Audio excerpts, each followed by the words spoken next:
Bueno, hola, somos Irene, Nerea y Elena y yo, somos de farmacia y os vamos a hablar sobre la Trinidad. ¿Pasas de diapositiva, por favor? Vale, la Trinidad es un misterio en la fe cristiana y la Trinidad lo que hace es afirmar que el Dios es un ser único pero que existe como tres personas, el Padre, el Hijo y el Espíritu Santo. De aquí que los cristianos son bautizados en nombre de los tres.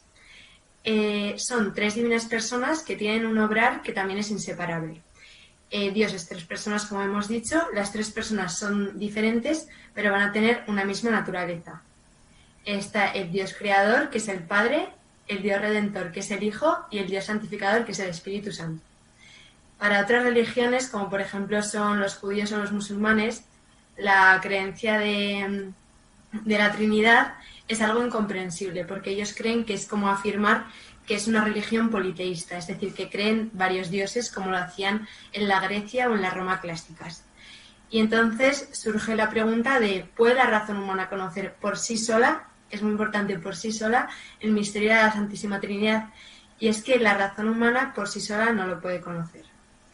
Entonces, es un misterio que, bueno, puedes pasar de diapositiva. Es un misterio que no puede ser conocido, pero que sí que puede ser revelado.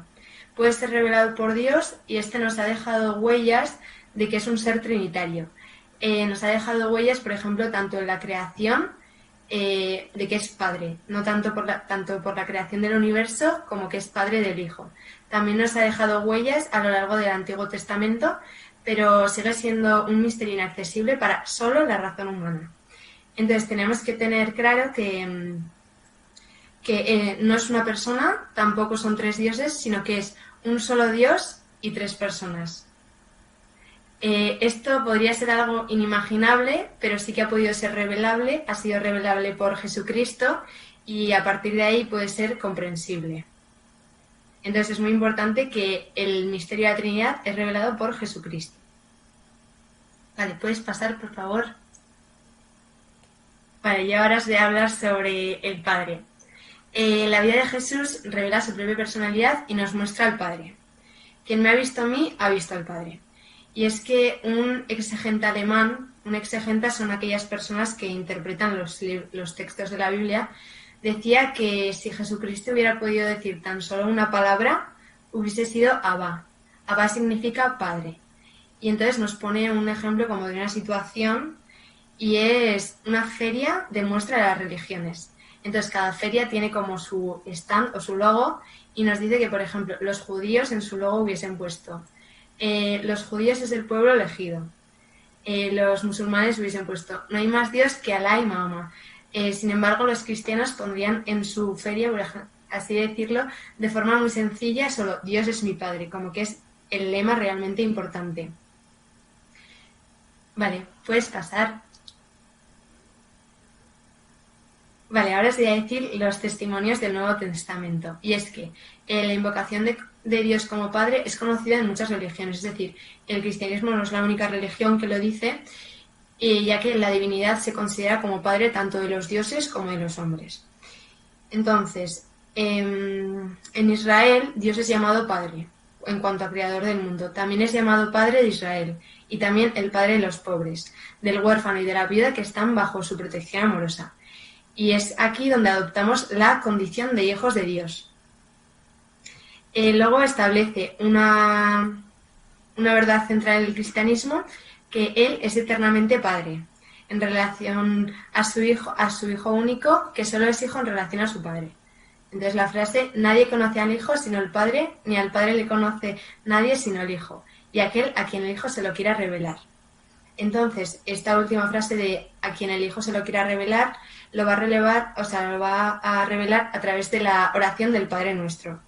Cuando Jesús quiere revelar a sus discípulos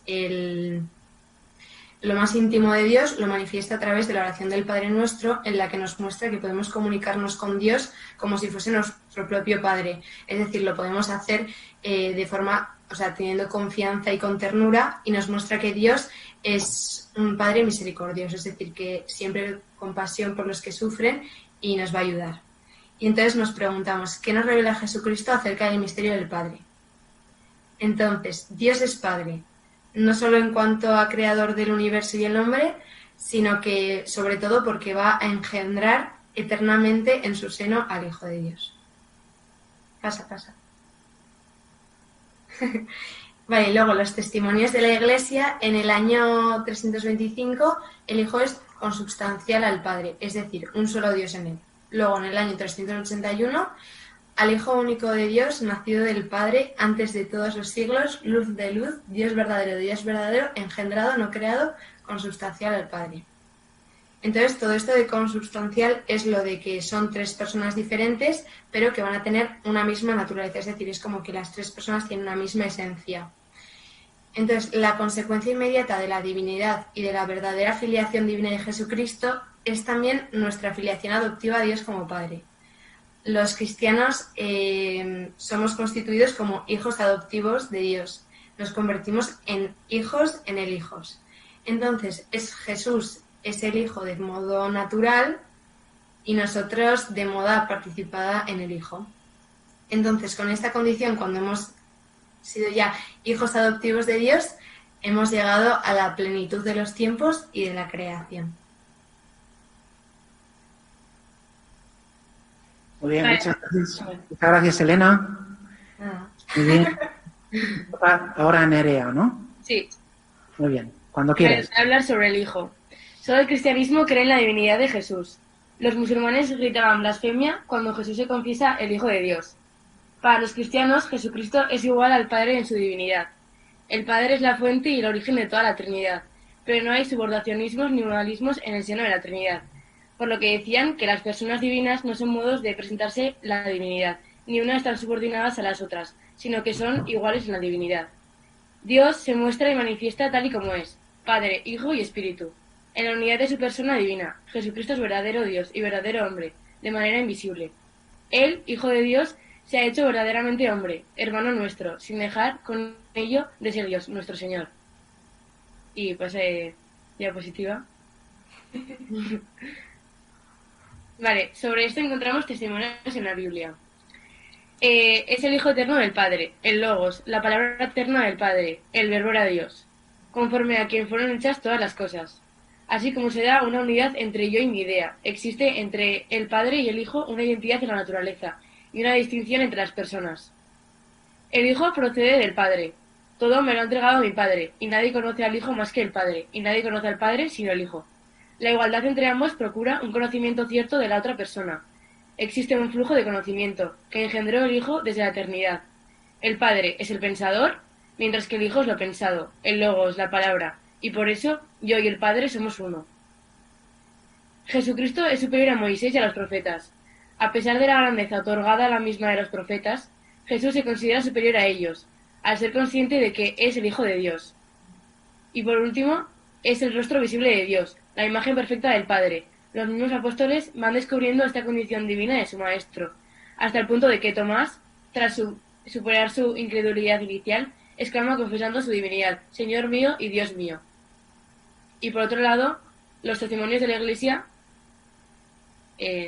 ¿No pasa? Fueron lucha contra el arrianismo.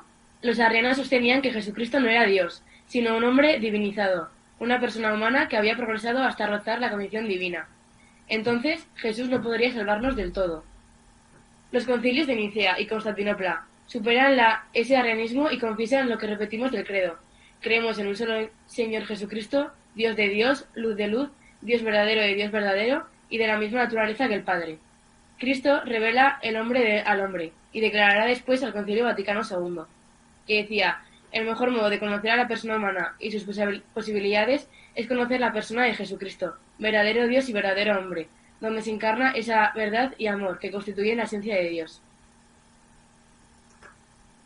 Ya está. Uf, estoy agotado, ¿eh? Adelante. Yo voy a hablar sobre el Espíritu. El Espíritu Santo es la tercera persona de la Santísima Trinidad y se representa en la forma de una paloma debido a la descripción del bautismo de Cristo, que aparece relatado en el Nuevo Testamento, concretamente en el Evangelio de Mateo, en el que cuando Cristo sale del agua de su bautismo, el Espíritu Santo baja en forma de paloma y se posa sobre él. En el Nuevo Testamento aparece la palabra Ruá, que se trata de una palabra hebrea que significa espíritu, de la cual ya se hablaba en el Génesis y está presente desde un primer momento, pues es eterno y ha hablado siempre con el Padre y el Hijo. También es el Señor y el dador de vida, es decir, es el vivificador. Jesús también lo llama Paráclito, que significa consolador o abogado, y también Espíritu de verdad. El Nuevo Testamento lo denomina Espíritu de Cristo, del Señor, de Dios, Espíritu de la gloria y de la promesa. También nos dice que el Hijo y el Espíritu están íntimamente unidos. Esto se refiere a que están unidos desde el principio hasta el fin de los tiempos, ya que cuando Dios envía a su Hijo, envía también su Espíritu, que nos une a Cristo en la fe, a fin de que podamos, en una forma como de hijos adoptivos, llamar a Dios Padre. Creer en el Espíritu Santo es profesar la fe en la tercera persona de la Santísima Trinidad, que procede del Padre y del Hijo, y que con el Padre y el Hijo recibe una misma adoración y gloria. Es decir, el Espíritu Santo ha sido enviado a nuestros corazones a fin de que recibamos la nueva vida de hijos de Dios. ¿Puedes pasar, porfa? En los testimonios del Nuevo Testamento, el Espíritu aparece, entre otros momentos, sobre todo en la Anunciación a María, en el bautismo del Señor, en la cruz y en la resurrección. Además, Cristo significa el ungido por el Espíritu. Esto se refiere a que no es un mero portador o portavoz del Espíritu, al igual que fueron los profetas, sino que lo posee. El Espíritu es el Espíritu de Jesús y por eso lo envía después a toda la Iglesia en el Pentecostés. Es el Espíritu de la fe y del amor, quien nos lo da y quien habita en nuestra alma en gracia. Es una persona de la Trinidad, concretamente la tercera persona, por la que podemos decir Abba. Abba significa que Dios es Padre, un Padre cercano y de amor. Y Abba es una palabra perteneciente a la lengua aramea.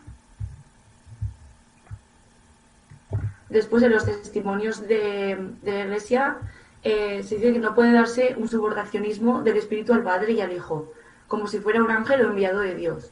Contra este error se levantó el Concilio de Constantinopla, que confesó: creemos en el Espíritu Santo, Señor y dador de vida, en el 381. Después, es el amor entre el Padre y el Hijo, el amor subsistente, el amor hecho de persona divina. En la Trinidad se da esa unidad entre el amante, que sería el Padre, el amado, que es el Hijo, y el amor espíritu, pues Dios es amor. Junto con el Hijo, es uno de los brazos del Padre, por decirlo así, porque por medio de él es el que actúa. Por ejemplo, en la creación. Como explicaba San Ireneo, es uno de los enviados en las dos misiones del Hijo, en la encarnación y del Espíritu Pentecostés, por parte del Padre. ¿Puedes pasar, por favor? Así. También es el vivificador, el que nos da la vida sobrenatural, el que nos enseña a rezar. De hecho, los teólogos dicen que amor, gracia y espíritu son tres nombres para la misma realidad. Después se hace una pregunta que es: ¿cómo actúa Cristo y su espíritu en el corazón de los bautizados? Podríamos decir que es por medio de los sacramentos, ya que Cristo comunica su espíritu a los miembros de su cuerpo y la gracia de Dios que da frutos de vida nueva según el espíritu. Por ello, el Espíritu Santo finalmente es el maestro de la oración. Y esa iconografía que estaba ahí, pues es la representación de la Trinidad, como han presentado antes en las otras diapositivas. Y ¿puedes pasar? Vale, esto lo vamos a hacer entre las tres, ¿vale? Vale, aquí como un resumen de mi parte, por lo menos en Dios, que quede muy claro que son tres personas divinas. Estas tres personas son Padre, Hijo y Espíritu Santo. Las tres personas son diferentes, pero tienen una misma naturaleza. Vale, en otra parte, en Jesucristo se dan una persona que es divina y dos naturalezas, que es una divina y otra humana. Y dos inteligencias y dos voluntades, divinas y humanas también. También en nosotros podemos ver una persona que es humana y una naturaleza humana divinizada. Vale, y ahora los dos grandes misterios del cristianismo, en la eternidad, el misterio de la Santísima Trinidad, lo mismo, tres personas divinas y una naturaleza humana, y luego a lo largo del tiempo, la encarnación, una persona divina, el Hijo y dos naturalezas, divina y humana.